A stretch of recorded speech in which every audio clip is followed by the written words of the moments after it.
Representing the National People's Party for the Shillong Lok Sabha seat, Ampareen Lyngdoh, a seasoned legislator with an undefeated innings in the State Assembly, has stressed the need to bridge the gap between an MP and the people.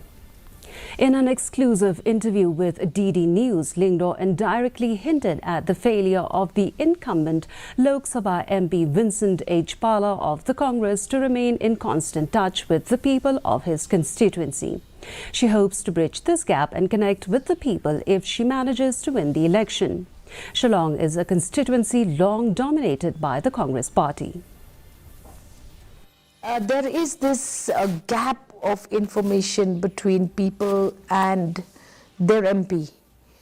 A lot of people have told me they've not met their MP in a long while and likely only talk about the MP during an MP candidate.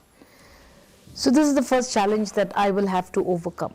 I cannot afford to also be seen 5 years down the line as an MP who's not seen and not heard of. Seats, Shillong and